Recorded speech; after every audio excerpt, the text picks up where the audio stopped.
Friends, welcome to this meeting. This is the third part of our discussion on risk in investments. So we are trying to check the risk on almost all the asset classes. And today we are going to discuss about the asset class that most Indians prefer and think that it is the only asset that will give the highest return. So let's begin today's discussion. I'll just share my screen. Give me one moment.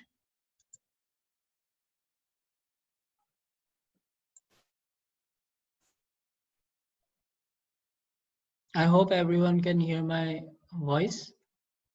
ठीक है, तो आज का meeting शुरू करते हैं और इसमें हम डिस्कस करेंगे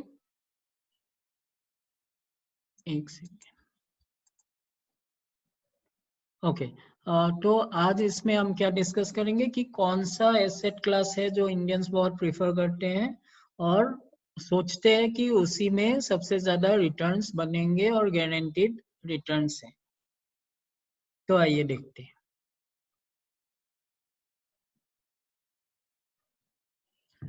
ओके, तो हम क्या डिस्कस करेंगे? Basically real estate. उसमें रियल एस्टेट में क्या क्या आता है? आपका एक घर हो सकता है, लैंड हो सकता है, ठीक है। फिर रेंट के लिए घर, मतलब सॉरी, हाउस हो सकता है, हाउस जो रेंट के लिए बनाया गया हो या बेचने के लिए। फिर लैंड हो सकता है, एक जमीन जो बेचने के लिए हो या 10 साल रख के फिर बेचने के लिए हो, ऐसा हो सकता है। इवन फार्म लैंड हो सकता है। फार्म लैंड मतलब खेती की जमीन। तो वो रियल एस्टेट, सबको मिला के रियल एस्टेट बोलते हैं। तो पहले हम एक चीज पे डिस्कस करते हैं, एक क्वेश्चन जो आप लोग मतलब अपने दिमाग में सोचिएगा। जब आप एक घर बनाने के लिए जाते हैं, एक प्लान बनाते हैं, फिर उसको इम्प्लीमेंट करने के लिए आप या तो इंजीनियर लाते हैं या फिर खुद भी देखते हैं, और मिस्त्रियाँ जो भी कंस्ट्रक्शन मेसन्स हैं वो फिर आते हैं आपका घर कंस्ट्रक्ट करने के लिए।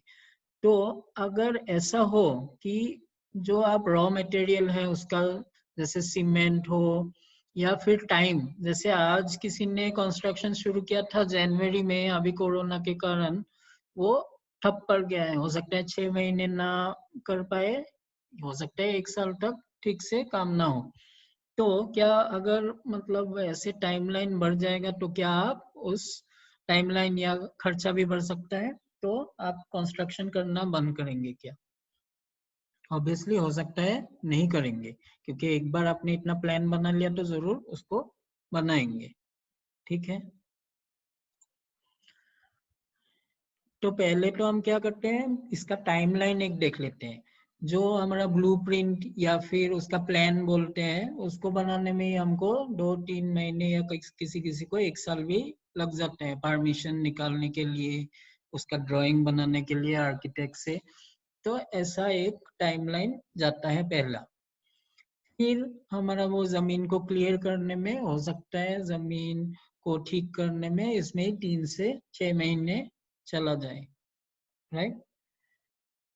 और जब कंस्ट्रक्शन का फेज आ जाएगा, हो सकता है कोई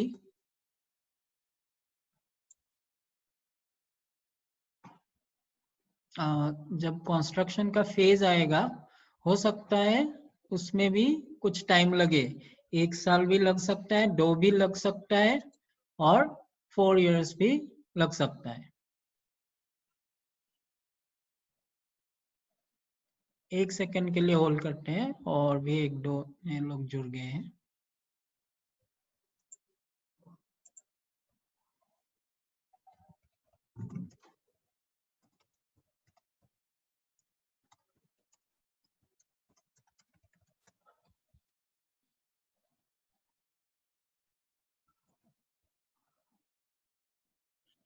ओके, तो कंस्ट्रक्शन में क्या हो सकता है, 1 to 4 years भी लग सकता है या ज्यादा भी लग सकता है। बहुत पैसा है तो हो सकता है कम में भी हो, लेकिन लगता नहीं कि कोई भी घर जनरली 1 साल के कम में कंस्ट्रक्ट हो जाएगा आज के डेट में एटलीस्ट। राइट। ओके,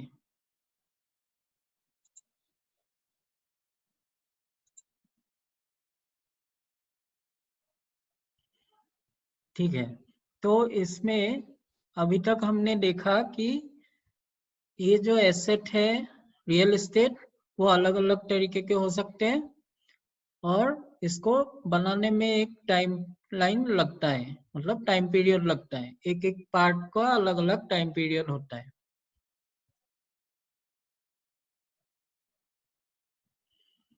तो फाइनली जब आपका एक घर बन जाएगा, वो 3 साल बाद हो, 2 साल हो, 5 साल हो, जो भी हो, उसके बाद क्या आपने ये क्वेश्चंस किए हैं जो मैं अभी आपसे करने जा रहा हूँ? तो इसमें क्या क्या क्वेरीज है कि आपके बाद, जैसे आपने तो बना लिया, तो आपके बाद ये घर की देखभाल कौन करेगा? ठीक है, आपके फैमिली मेंबर्स मतलब काबिल है तो अच्छा है, बड़ा घर बना है तो वो लोग देखभाल कर सकते हैं। लेकिन कभी आपने सोचा है कि वो लोग कर पाएंगे नहीं कर पाएंगे? दूसरा एक आपने मतलब ये सब क्वेश्चंस बहुत इंपॉर्टेंट है रिस्क को जानने के लिए। आपने क्या उस घर को ऐसे बनाया कि 3 साल मेरा लग गया बनाने में, 4th ईयर में या 5वें साल में मैं बेच दूंगा, ये सोच के आपने बनाया है? ठीक है। कोई भी प्रॉपर्टी का और अलग अलग क्या रिस्क हो सकता है उसके बारे में आपने ध्यान दिया है? लीगल मतलब कोई भी ऐसा प्रॉब्लम होगा क्या, जैसे कोई उस पे एनक्रोच करे, मतलब आके कब्जा करे, लैंड पे स्पेशली होता है, घर में तो घुस के जनरली नहीं होता है, लेकिन लैंड का जो बॉर्डर होता है, आपका बॉर्डर में कोई भी अच्छा अगर नेबर नहीं मिला तो हो सकता है उसमें प्रॉब्लम हो। आप किसी भी कोर्ट में जाइए, वकील किससे पूछिए, मैक्सिमम केसेस होते हैं लैंड या जमीन के मतलब लैंड या जमीन से जुड़े हुए केसेस सबसे ज्यादा होते हैं कोर्ट में। ठीक है, तो वो एक रिस्क है। आपके जो डिपेंडेंस है, वाइफ है, बच्चे हैं, या अभी बच्चे नहीं है, वाइफ है, तो अगर आपने ये प्रॉपर्टी अपने घर के अलावा बनाया है, जो इस घर में रहते हैं उसके अलावा एक घर लिया है रेंट पे देने के लिए, तो वो लोग संभाल पाएंगे कि नहीं इन केस ऑफ कुछ भी आपको हो जाता है? तो वो भी एक क्वेश्चन आपको, मतलब अगर वो लैंड या प्रॉपर्टी आपने इन्वेस्टमेंट के हिसाब से लिया है। और जो हम प्रॉपर्टी बोल रहे हैं वो आपका दूसरा घर हो सकता है, फ्लैट हो सकता है, या एक जमीन का जमीन भी हो सकता है। ठीक है।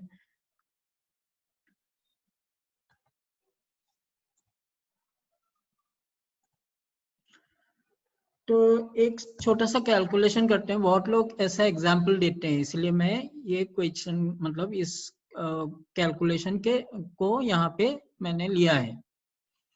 तो सपोज आपने 15 लाख में 2005 में एक जमीन खरीदा या फ्लैट खरीदा, और उसको 1 करोड़ में 2020 में अभी 2020 में बेच दिया, तो आपको तो लगता है ये बहुत अच्छा है, 15 लाख में लिया था, 1 करोड़ में बेच दिया, सही है, क्योंकि ये अमाउंट बड़ा दिखता है। तो आगे आगे हम देखेंगे कि इसमें एक्चुअल रिटर्न सबका कितना है। ठीक है, तो ये तो हमने ये और दूसरा एक चीज है, फ्लैट जो होता है ना, फ्लैट का वैल्यू उसका डेप्रिसिएशन होता है, लैंड का डेप्रिसिएशन नहीं होता है, लेकिन फ्लैट का डेप्रिसिएशन होता है। लेकिन उसी लैंड या फ्लैट को अगर आपने ईएमआई और लोन पे लिया हुआ है, जैसे अभी किसी किसी का अगर नौकरी नहीं है, जब तक आपके पास वो मतलब आपने लोन पूरा दे नहीं दिया है तब तक वो घर आपके नाम पे नहीं है, सारे प्रॉपर्टी के पेपर्स बैंक के पास रहते हैं। फिर रियल एस्टेट एक इलिक्विड एसेट है, उस पे आएंगे हम, वो बाद में लास्ट में देखेंगे। ठीक है, इसमें क्या प्राइस जो है किस पे डिपेंड करता है, जो वो एरिया है, टाउन है, सिटी है, और स्पेशली वो लोकेलिटी के ऊपर डिपेंड करता है। सपोज आज किसी एरिया में मेट्रो, ठीक है, मेट्रो या ट्रेन सर्विसेज उसके अगल बगल में शुरू हो गया, या कोई इंडस्ट्री आ गया, तो वो लैंड का भाव तुरंत बढ़ सकता है। ठीक है, लेकिन ऐसा भी हो सकता है कि वो एरिया में कुछ भी रायट हुआ, कोई भी प्रॉब्लम हुआ, पॉलिटिकल प्रॉब्लम हो, ठीक है। जैसे हमारे असम में कोई कोई मतलब जगह को पहले असमीज लोग रहते थे, उसमें मतलब वो असमीज ही है, ट्राइब्स है, तो वहां पे बोडोलैंड जो जब उसको बना दिया गया तो वहां से बहुत लोगों को ऐसा हुआ कि कम दाम में वो छोड़ के आना पड़ा। तो कोई भी उस एरिया में जैसे प्रॉब्लम होता है, कुछ भी लीगल प्रॉब्लम, या गवर्नमेंट ने टेक ओवर कर लिया वो लैंड किसी काम के लिए, तो आपको एक गवर्नमेंट के वैल्यू के हिसाब से एक पैसा मतलब उसमें आपको प्राइस दे देंगे। तो हो सकता है वो आप जितना सोच रहे थे वैसा ना मिले, तो ऐसा कुछ भी हो सकता है आपको।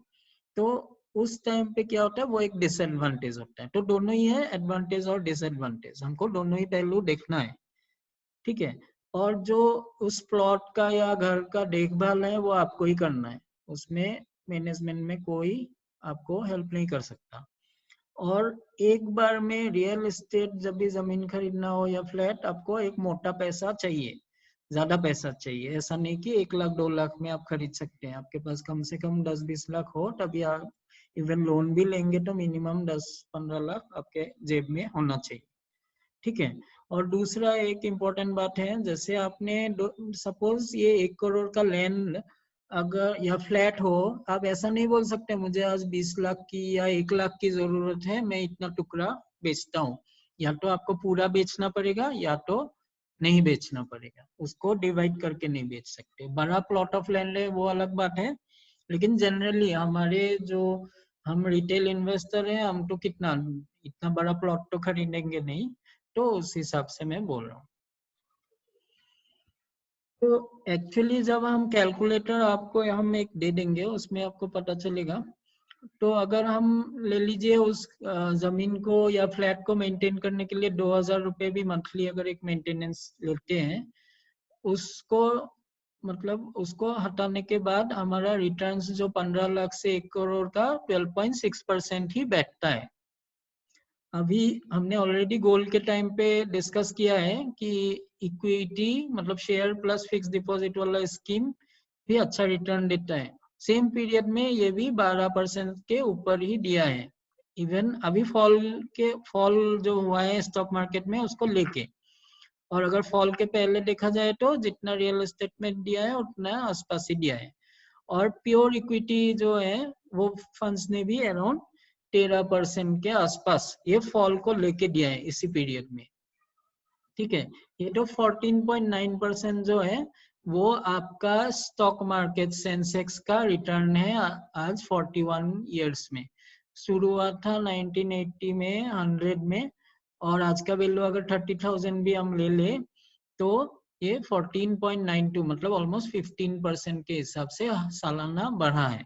कभी कम हुआ है कभी ज्यादा हुआ है, तो ऑन एवरेज 14.9, ठीक है। उस पे एक डिविडेंड का कॉन्सेप्ट है, उसको लगा देंगे तो और 1.5% ले लीजिए, 15 प्लस 1 16-17 के आसपास रिटर्न्स आए हैं स्टॉक मार्केट में। और ये जो मैंने बोला 15 साल में, तो ये देखिए मैंने हाइलाइटर ले लेता हूँ पॉइंटर। तो ये है इक्विटी और फिक्स डिपॉजिट का कॉम्बिनेशन, ये 12.13 दिया है। पीरियड है 1/4/2005 टू 15/4/2020। और जो HDFC इक्विटी फंड है ये purely share market related fund है, उसने 13.86 दिया है। कब? 15/4/2020। इसमें मार्केट इस पीरियड 15 अप्रैल को बहुत ही कम मतलब 40,000 से आके सेंसेक्स 30,000 में आ गया था, ठीक है। तो हमको ये हमेशा हम बोलते हैं जब आप प्रॉफिट्स देखते हैं तो हमेशा याद रखिएगा इसके साथ रिस्क और लॉस दोनों एसोसिएटेड है। और ये मत समझिए हम एक एक करके आ रहे हैं, शेयर मार्केट में क्या रिस्क है, म्यूचुअल फंड्स में क्या रिस्क है, वो भी आगे जो भी हम डिस्कस करेंगे नेक्स्ट कल या परसों, उसमें हम वो चीजें भी डिस्कस करेंगे। ऐसा नहीं कि हम गोल्ड में ही खाली रिस्क है या रियल एस्टेट में है। तो हमेशा जब भी हम प्रॉफिट की बात करते हैं तो रिस्क को पहले हमको मेजर कर लेना चाहिए। रिस्क मेजर करेंगे तो हम मुंह के बल नहीं गिरेंगे।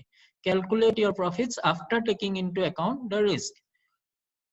और एक बात आप सोचिए, अगर रियल एस्टेट ही सबसे अच्छा रिटर्न देने वाला, जमीन ही सबसे अच्छा रिटर्न देने वाला, या फ्लैट ही सबसे अच्छा रिटर्न देने वाला इन्वेस्टमेंट होता, तो अंबानी या बिल गेट्स या वॉरेन बफे या हमारे यहाँ के एक इन्वेस्टर है राकेश झुनझुनवाला जो स्टॉक मार्केट में रहते हैं, उनको मालूम है।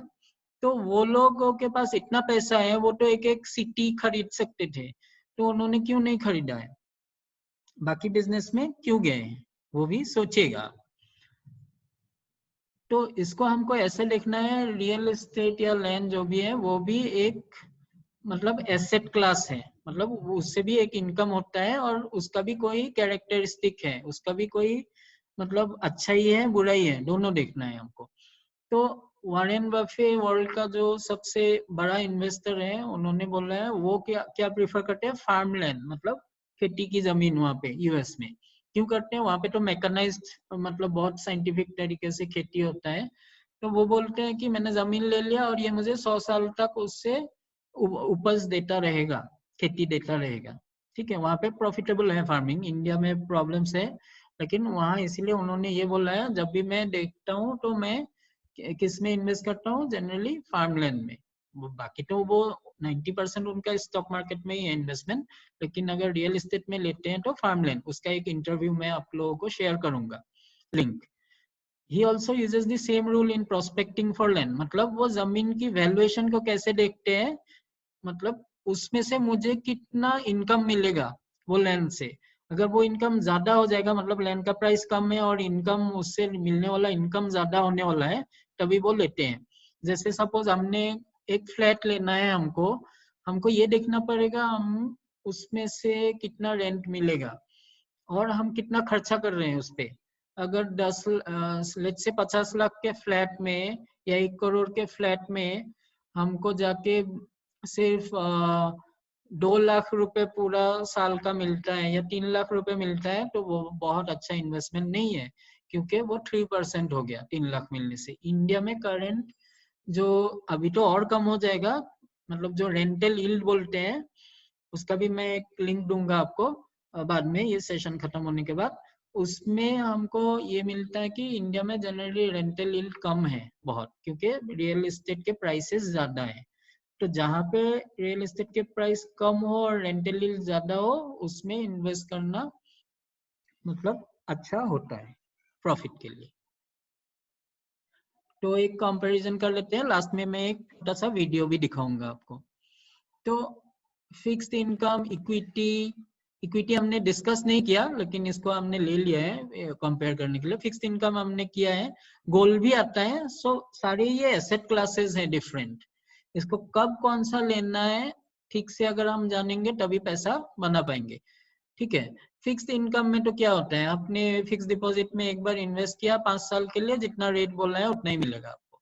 इक्विटी बहुत ऊपर नीचे हो सकता है, और जमीन का प्राइस भी एक्चुअली वोलेटाइल है। ऐसा नहीं है कि रोज ऊपर ही जाएगा। अभी कोरोना वायरस में आप बेचने को जाओ, आपको मिलेगा प्राइस? नहीं मिलेगा। तो ऐसे कुछ भी प्रॉब्लम होता है, उस एरिया के स्पेसिफिक भी हो सकता है, उस देश के स्पेसिफिक भी हो सकता है। तो कभी कभी डिमोनेटाइजेशन के टाइम पे कम हो गया प्राइस, तो ऐसे ऐसे कुछ भी हो सकता है इकोनॉमी में प्रॉब्लम, तब वो रियल एस्टेट का प्राइस एकदम ऊपर जा सकता है या बहुत दिनों तक नीचे रह सकता है। तो यहाँ पे तो क्या है, शॉर्ट टर्म के लिए हमने देखा है फिक्स्ड इनकम अच्छा है। इक्विटी में म्यूचुअल फंड के थ्रू जनरली हम बहुत अच्छा एक पोर्टफोलियो बना सकते हैं, इवन डाइवर्सिफाई कर सकते हैं वर्ल्ड मार्केट्स में, यूएस के मार्केट में भी म्यूचुअल फंड के थ्रू एक थोड़ा सा पैसा लगा सकते हैं। ये हाई रिटर्न्स दे सकता है, ये भी हाई रिटर्न्स दे सकता है, लेकिन गलत भाव पे अगर हमने खरीदा तो दोनों पे नुकसान हो सकता है, इक्विटी और रियल एस्टेट। ठीक है, लेकिन इसमें रिस्क हमने देखा लोकेलिटी के ऊपर एक रिस्क रहता है, और कॉन्सेंट्रेटेड रिस्क, मतलब वो जमीन को हम यहाँ से उधर नहीं ले सकते। जो जमीन है वहीं पे रहेगा, जो फ्लैट है उसी जगह पे रहेगा। हमको अगर मालूम है कि यहाँ पे कोई प्रॉब्लम होने वाला है, हम उसको उठा के नहीं ले जा सकते।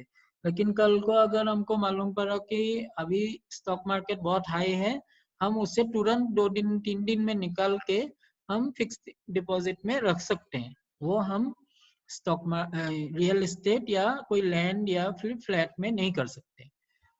तो इसमें तो इजी है इन्वेस्ट करना, इसमें इजी है, लेकिन ये रियल एस्टेट या फ्लैट को खरीदने में बहुत प्रॉब्लम है, क्योंकि या तो आप किसी ब्रोकर को पकड़े, फिर उसके जो भी जमीन के कागज हैं उसको सही से पकड़े, क्योंकि उसमें भी बहुत फ्रॉड होता है। आपको जो ओनर है वो कैसे आपको डील करता है, आपको ठीक टाइम पे ट्रांसफर करता है कि नहीं, ये सारी चीजें प्रॉब्लम होती है।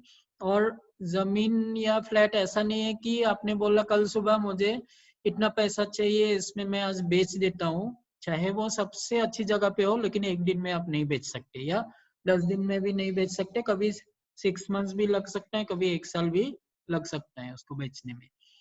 इसमें नॉमिनेशन इनहेरिटेंस मतलब कोई आप नहीं रहे, आपके वाइफ या आपके बच्चे तुरंत उसको कुछ ही मतलब आराम से उसको ट्रांसफर कर सकते हैं, जो फिक्स डिपॉजिट या बॉन्ड होता है। इक्विटी भी सेम है, इजीली नॉमिनेट कर सकते हैं, किसी को मालूम भी नहीं पड़ेगा। लेकिन रियल एस्टेट जो है सबके आंखों से दिखाई देता है, तो इनहेरिटेंस में कभी कभी प्रॉब्लम हो सकता है इसमें। तो लिक्विडेशन का हमने बता दिया। और इसमें क्या होता है, क्योंकि रियल एस्टेट में पैसा क्योंकि 50 लाख 30 लाख 40 लाख ऐसे लगता है, तो हम ऐसा नहीं कर सकते कि सारे जैसे फिक्स्ड डिपॉजिट में 50 लाख रखा, इक्विटी में 50 रखा और इसमें 50। एक्चुअली इन्वेस्टमेंट ऐसे ही होना चाहिए, हर चीज में इक्वली ऑलमोस्ट डिस्ट्रीब्यूट होना चाहिए। लेकिन क्योंकि हमारे पास इतना पैसा नहीं होता है, एक बार हमने एक फ्लैट खरीद लिया तो बाकी में देने के लिए पैसे नहीं रहते, तो ये प्रॉब्लम आता है रियल एस्टेट में। तो हम एक छोटा सा वीडियो में आपको शेयर करता हूँ, वो देख लीजिए, फिर क्वेश्चन कुछ रहेगा तो हम डिस्कस करेंगे।